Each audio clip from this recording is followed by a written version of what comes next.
All Things Data podcast. In the spirit of Daniel Kahneman, Peter Diamandis, and Google Moonshots, brings together leading data scientists, technologists, business model experts, and futurists to discuss how to utilize, harness, and deploy data science and data-driven strategies to enable digital transformation. The hosts are Dr. Manjeet Rege, Associate Professor of Data Science, and Dan Yarmala, Director of Business Development of IoT and Data Science. So this is an outsourced docketing services for firms and corporations. Yeah. Let's talk a little bit about the volume here, because as you can see, there's 100 documents at the PTO, which can triage into so many different events times so many countries. I mean, what is the typical patent portfolio size for one of your customers? So it varies because the size of the organization can vary, but I'll give you a range. So a small customer might have 500 active matters. Kind of a typical one might have 5,000. And then if you look at the Gorilla, the IBM, they have 63,000 active matters. So that's and like 20,000 applications, right, on top of that. Right, so that's what is currently in queue for them, 63,000 active patent matters that they're managing. Yeah, so all that documentation, all those variables, all those choices become very cumbersome for a firm or a department to manage. And it's like, how do we automate that process? Right. Has there been a problem with the docketing expertise, or difficult to find docketers, or difficult to find good docketers, or are they retiring? We hear from a lot of our customers that they'll come to us because they have a docketer that they've had internally, and that person is now retiring, and that's their only docketing staff. Yeah. That we hear that quite a bit. It's hard to find good docketers because of the quality that we expect. So when we interview people, before we even talk to anyone, we have them take an accuracy and attention to detail test. And if they don't make it past our threshold, we don't go any further. It's very difficult, right? I mean, you want someone to be smart enough to identify the document, yet it's very mundane. Exactly. So this is a unique individual. But that being said, we're working very hard to take the mundane off of those people's shoulders. Absolutely. So we expect the work that we're doing here to be very complex, and we want to identify the mundane for us to automate. Mundane will automate. Complex, we want the brains. I'm glad you brought that up, Tom, because we haven't talked yet about the fully automated docketing. So that is something that we've also been working on. I mentioned machine-guided docketing, which we're using for all of our customers, for all of everything we do.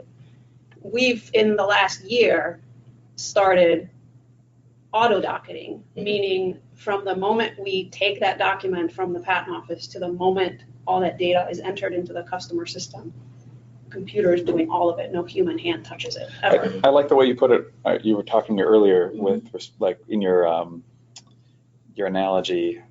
TurboTax? Your TurboTax analogy, yeah. Yeah, I actually, so let me go back to that. Imagine me with my folder of tax documents, and I'm plugging them into TurboTax. What we've done at Black Hills IP is not only have we taken those documents and fed them automatically into TurboTax, we've interfaced with the source of those documents. So I don't even have to put that folder together. I see. We make the connection to the patent office, or if it's a foreign agent, they have an email box that we set up, and their correspondence goes into this email box that then gets automatically processed by our system. But when we look at it from a macro view, I mean, we have retiring docketers and we have a skyrocketing number of patents. So the pressures on the current system will not continue as it is. It's not scalable. It's not scalable. It's unsustainable. There's a lot of other cool side benefits to what you're doing in terms of patent renewals and analytics that I would love to talk about the number of documents that you analyze, and talk about the life of a patent attorney and what renewals means. Like, what were you doing in your corporate job that you're trying to alleviate a pain point for individuals in a similar circumstance? So when a patent is going through its life cycle, like we talked about, the patent attorney is very active, very engaged, and then you get to a point where it's issued. This applies to most countries. In some countries, you start dealing with this before, but I'll simplify it. it's issued. And sometimes that can end up being, the patent can be an afterthought at that point. I've got it, I got my ribbon, literally, sometimes. But there's these taxes, I think is a good way to put it, that are due on your patent just to keep it around. In a lot of states, you've got a car, you have to pay your town or your state just for the privilege of keeping your car available to drive on the road. So there's these taxes. And again, they are going to be different in every country. The timing in which you have to pay them is going to be different in every country. The amount that you have to pay, different in every country. The way you do it. Do I have to use a local agent? Can I pay by a credit card on the Patent Office website? Is different in every country. So if I'm a company that has a patent portfolio of, let's say, 5,000 patents, right? Some are pending, many are issued at that point. I've got to manage these taxes for my patents over that portfolio. It's something I just don't want to do internally, because it's a lot of data and it's a lot of work. So we've got a renewals division here that has a database of all of those countries' calculations and costs. And so we provide that to our customers so they can make those payments. But what it comes down to, because in a portfolio, let's say of 5,000, that might be $2 million a year to keep those patents alive. And that's a lot of money. At least to me, that's a lot of money. And so really someone managing their portfolio well has got to make some decisions, not just automatically pay it out. Is this patent on this technology still relevant? It's still worth paying that money to move forward on. So we have a platform and an interface. So this is one of the places where we actually provide an interface to our customers where they can go in, take a look at what's due, and then look at that technology, look at that patent, and see if it is worth moving forward with. And we've built this platform on top of a database, not just of all these renewals calculations, but of patents globally. So you get an idea of seeing where your patent also stacks up kind of within the rest of the world of patents. So we've got we're about 8 terabytes worth of data, 160, 190 countries of patents. How many documents? I want to say we're at about 100 and maybe 105, 110 million matters. So if I go back, and so in the life of a corporate lawyer, looking at renewals, you want to know which ones to keep and which ones to ditch, and corresponding taxes. In yesteryear, what were you guys doing? Were you able to analyze it against country data, or were you just paying fees? Do you feel like this level of visibility gives you something more that you can effectively manage better? In the past, it would be, because this was kind of an afterthought, here's some bills that are coming due, what should we do? Scan down and make a quick decision. I don't want to be the guy that lets something go abandoned that we wanted to keep, so let's just probably pay them all this month, and next month we'll look at it more. I'll find some time. Yeah. Exactly, and you don't find the time. So again, to the 10 million patents, and I always just look at the billions of venture cap going into technology into China, and I don't know who's translating those Chinese documents in terms of applications in that opportunity, but it's not getting any easier. So the complexity of the portfolio management must be getting more difficult. Oh yeah. Well, and in the past, if you had an invention or in a corporation, you're going to file in the US, you might file in Europe, maybe in Germany, that might be good enough. These days, if you, and you can tell just from patent acquisition data, if you don't have, let me put it this way, if you had a US patent and you had a German, Great Britain, and Chinese counterpart, that was interesting. It's not going to move the needle. Now, if you want to sell that portfolio, you need to have your German and Chinese, and in some cases, Great Britain patent in that portfolio. So what, at least, and then of course that's going to differ depending on the market. In some cases, South Korea is going to be more important in some cases. You're going to need Taiwan, etc. But you need to have those now. It's more than just that's interesting. Thanks. We'll take them along for the ride. And so I guess the implications of that are now that you have to have this globally diverse portfolio. It's not all about just having your US matter. So that means if I want to take a look at my patent or my patent family with respect to my competitors, I'm not just looking at kind of a simple, what do they have in the US? What do I have in the US? It's a more complicated, what is my global spread? What is their global spread? What are my key jurisdictions? Where are they in jurisdictions or markets, depending on whether you're looking at it from the patent or the sales perspective? What are theirs? How do these things overlap? What do I need from an offensive perspective? What do I need from a defensive perspective? What are my risks? Am I planning on moving into the Russian market? Am I planning on moving into Brazil? Who's got a position there? Do I need to worry about that? So this global database that you mentioned about, is that a relational database or is it a NoSQL? Can you give some specifics about the structure? Yeah, so it's a database. It's all a relational database with cloud search on top of it. And that's because essentially we have a bunch of documents. Patents are, the public data around patents are made up of their publications. In that when I file my patent after 18 months, everything is public. So what you filed gets published, doesn't matter what country it came from, they publish it. And that's part of that whole goal of promoting science and technology. You got to make it available to the public. And then once it grants, generally you have another publication event. And so we grab the data from both of those publications along with other metadata that we can grab in addition to that, and we build kind of like a container for each one. We pull data off of each of those, process it. There's going to be things that's not on those two documents that we run algorithms to say, this is this kind of a patent, this is that kind of a patent based on data from those documents.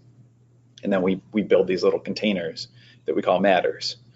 And our database is of those containers, which then allows us to group by family, group by technologies, group by different characteristics. But having a relational database, do you also find it more restrictive in the sense that if you have any other document structure, you have to kind of conform to your existing data model?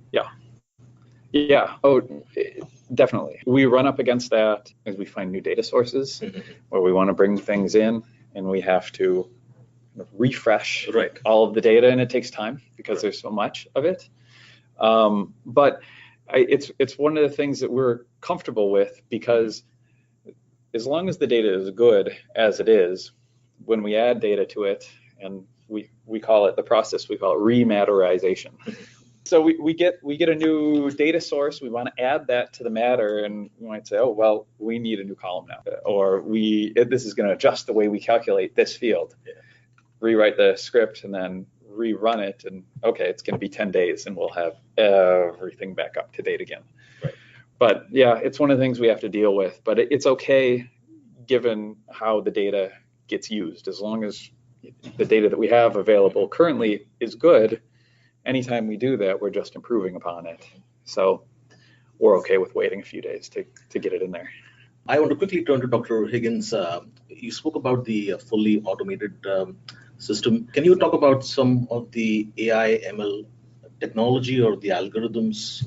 We're starting to get into machine learning and using that to help us identify the kind of documents that we're looking at and kind of telling them apart and being able to sort through what needs to be done as opposed to doing it in a rule-based way.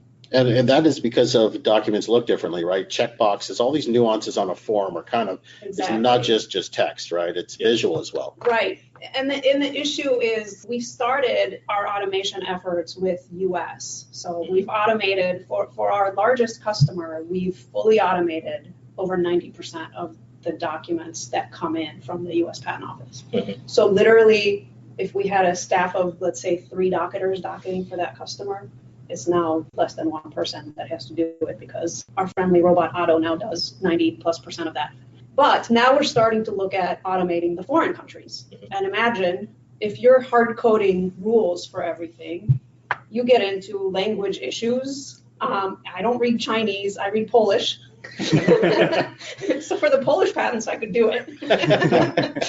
Right. But that's where machine learning can be a huge help in helping us get further along faster. So we're looking at those technologies. And Tom, you can probably speak to some of this as well. Yeah, especially with the foreign items, we tend to get a lot of those in via email. So you'll have an email from the foreign attorney or foreign agent that'll have a summary or that'll lay out some of the key deadlines. And then the documents might be attached. So one of the areas that we're focusing on is that language that comes in the email from the foreign associate is because it's just written by a person. Sometimes it's kind of standard language, but it's going to vary from firm to firm. If we can grab that language, and we've got a lot of examples of it, because how many documents do we process in a month? Like 30,000 in a month. In a month. Yeah. You know, over the many years that we've been in practice, and with all of those documents processed, categorized, we can now take the language that was used by that foreign agent, and we've got essentially our training data because they've already been categorized in our machine guided mechanism by a person. And we can say, okay, tell me, what are the rules, you know, using machine learning to tell us what are the rules for determining is this kind of a deadline or that kind of a deadline. And so that's one of the big opportunities that we are going after. I mean, just for the data geeks, I mean, how many lines of code and how many rules have you set up thus far? We call them procedures in our speak, and we have something like 37,000 procedures currently in our database. Yeah. So this was definitely over the law firm's, life of solving many automated problems that came into just a gigantic rule set that is getting automated now. Absolutely. It's kind of an interesting story. Most best solutions are born out of industry difficulties that are thus shared with the market. Looking into the future, I mean, what are you guys most excited about? What are you guys looking at that's really exciting? One thing I would like to know is that the legal profession is often lagging in technology adoption by a significant percentage and spend. So there presents an opportunity, right? Yeah. Absolutely. You're absolutely right, and it's funny because even in the IP field, where people are filing patents on very technical stuff, it's the cutting edge, right? They're dealing with the cutting edge of technology, right? Stuff before it even has made its way into the public view, right? Yeah. The attorneys are working on that stuff using technology that's like a decade old, or more. Yeah, or more. In some cases, you don't want to know. But yeah, so what that means is there's a tremendous amount of opportunity. Now, in the legal field, you always run up against the kind of resistance of risk aversion and everything that's new. What are they afraid of, Tom? What are they afraid of? Well, what would you like to get them over the hump of? Honestly, change is one thing, and anytime that you have something that works, and you change it, and it then takes a step backwards before you move forward, that's bad. Are they worried about liability at all? Is there anything that you can talk to the audience about how to overcome that fear? I'm glad you brought that up, because liability is one of the biggest things that gets worried about. Okay, I need to have a person looking at this so that I know that it was done right. Even though a person looking at that is going to make a mistake when you have to process 30,000 documents. Well, that's the same argument, human driving a car or a self-driving car, right? Absolutely. Yeah, exactly. A lot of it is just a perception. Yeah. But a lot of that is education. So for us, we do a lot of our work on the back end. If a person's doing it, if a computer's doing it, as long as it comes out right, it's good. We push forward with it. And our data shows much higher quality. And I mean, you guys are booking millions of dollars Fortune 50 companies coming on, forward-thinking companies are coming on. You encourage others to kind of jump in and work on the added value. What are you excited about, Dr. Higgins? I'm actually most excited about inventing new jobs. I get this question a lot working in this field, as I'm sure you guys have heard too. The robots are coming and they're taking the jobs away. Yeah. And we can't hire people fast enough because my answer is always, well, someone has to program those robots. So we're literally changing what our docketing staff does every day. So as a software engineer now. It's our people are becoming docketing engineers or automation specialists or whatever you want to call it. We're literally inventing this stuff as we go because we need the people with the docketing knowledge then doing the automation work. And there's definitely people, I'm sure, that are legally interested and technically interested as well to fuse. You're right. So that is a new hybrid person that didn't exist before. That's really cool. Yeah. Well, and the cool thing is, all we need from a hiring perspective then is essentially smart people, right? So a lot of the folks that have come in, because we have this machine-guided technology, if we bring in someone that's got a good attention to detail and can pick things up, they learn docketing.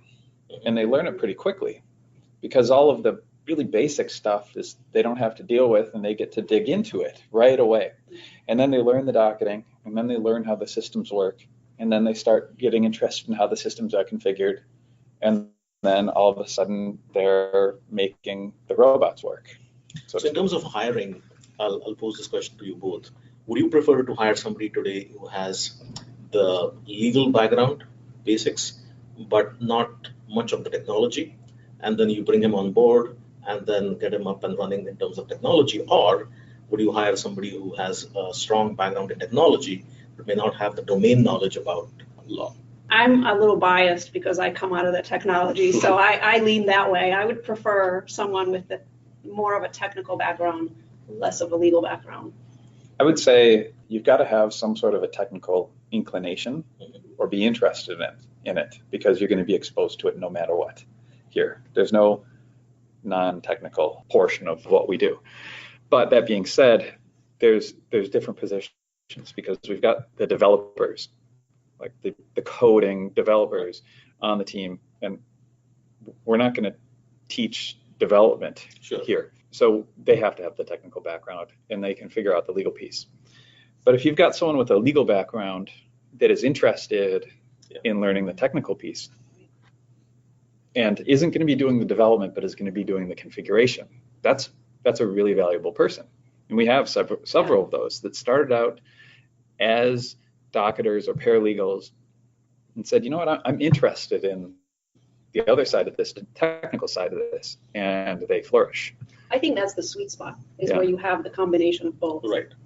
And perhaps the willingness to learn as the technology changes as well. Yeah. That also gives us an idea about how landscape has changed. Now you have a law firm who perhaps prefers to have somebody who's inclined technologically as well to come on board. Mm-hmm.